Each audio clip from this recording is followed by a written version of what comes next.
संविधान की रक्षा करो। संविधान में बुद्ध है। बुद्ध समता सिखाता है, बुद्ध न्याय सिखाता है, स्वतंत्रता देता है। बुद्ध कहता है कि मैं कहता हूं, इसके लिए मैं स्वीकार करो। तुम्हारे विवेक बुद्धि को अगर वो बात खरी उतरती है, तुम्हारे विवेक बुद्धि पे बात खरी उतरती है, उसका स्वीकार करो। मैं कहता हूं इसके लिए स्वीकार मत करो। इतनी स्वतंत्रता किसी भी धर्म में नहीं है। वो नरक का डर दिखाते हैं। बाकी धर्म तो बहुत सारे हैं, मगर नरक का डर दिखाएंगे, स्वर्ग का लालच दिखाएंगे।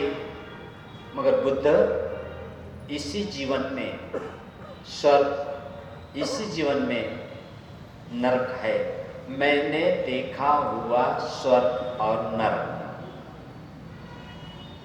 मैं घूमता हूँ भारत में, बहुत सी जगह जाता हूँ, तो मेरे को 4 तरह के परिवार दिखाई दिए। बुद्ध धम्म में भी मेरे को नरक दिखाई दिया, बुद्ध धम्म में मेरे को स्वर्ग भी दिखाई दिया। तो 4 तरह के परिवार इस धरती के ऊपर है। कोई जाति धर्म का हो, काला हो, गोरा हो, कोई भी हो, 4 तरह के पति पत्नी है। नंबर 1, पत्नी सदाचारी है तो पति दुराचारी है। सदाचारी कैसे? तो 5 शीलों का पालन करती है, किसी की हत्या नहीं करती, चोरी नहीं करती, कोई नशा नहीं करती, पर पुरुष गमन नहीं करती, झूठ नहीं बोलती। तो पति दुराचारी है, शीलों का पालन नहीं करता है, हत्या भी करता है, झूठ भी बोलता है, चोरी भी करता है, पर स्त्री गमन करता है, नशा भी करता है। तो क्या उसकी पत्नी खुश रहेगी?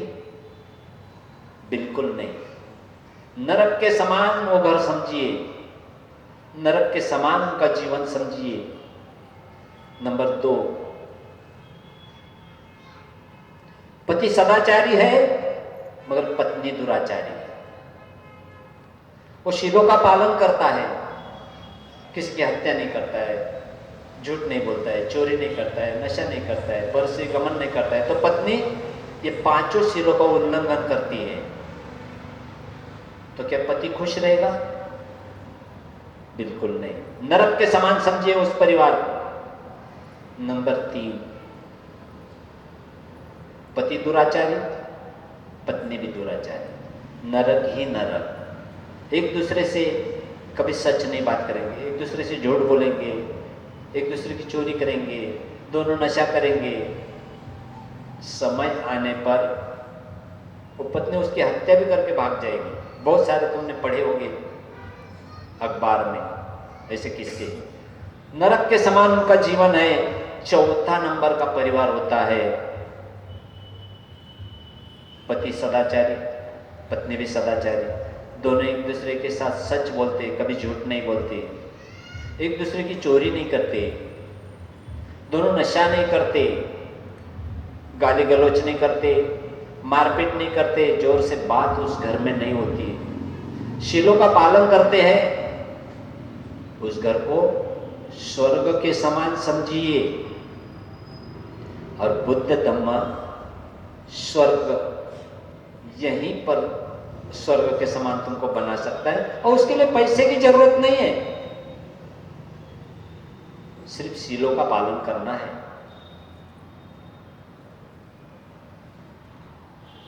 नरक की बातें तो सभी करते हैं, बड़े बड़े स्टेज के ऊपर बड़े बड़े महाराज स्वर्ग में सोमरस पीने को मिलता है, दूध की नदियां बहती है, सुंदर सुंदर परियां डांस करती है। नरक में उबलता हुआ कढ़ाई में तेल है, उबलते हुए तेल में तुम्हारा पकौड़ा बनाया जाएगा, फ्राई किया करेंगे तुमको, नरक यातना देंगे। मगर कोई सवाल नहीं पूछता सामने बैठे हुए लोग डिग्री धारक रहते हैं, मगर कोई सवाल नहीं पूछता। कौन सा सवाल? क्या तुमने कभी स्वर्ग नरक देखा है? छोटा सा सवाल, मगर कोई पूछता नहीं। और देखने के लिए, स्वर्ग या नरक देखने के लिए क्या करना पड़ेगा? क्या करना पड़ता है? अभी जो बड़े बड़े लोग, बापू अम्मा ठम्मा बाबा स्टेज के ऊपर रह के स्वर्ग नरक की बात करते, क्या उन्होंने देखा होगा? स्वर्ग नरक देखा होगा? लगता है तुमको ऐसा देखा होगा? फिर कैसे बताते हैं लोग? तो किसी ग्रंथ में लिखा है। फिर सवाल पैदा होता है, जिसने ग्रंथ लिखा, क्या उसने देखा होगा? नहीं। स्वर्ग या नरक देखने के लिए क्या करना पड़ता है? क्या करना पड़ेगा? मरना पड़ेगा और फिर आके दिखना पड़ेगा। ये पॉसिबल है?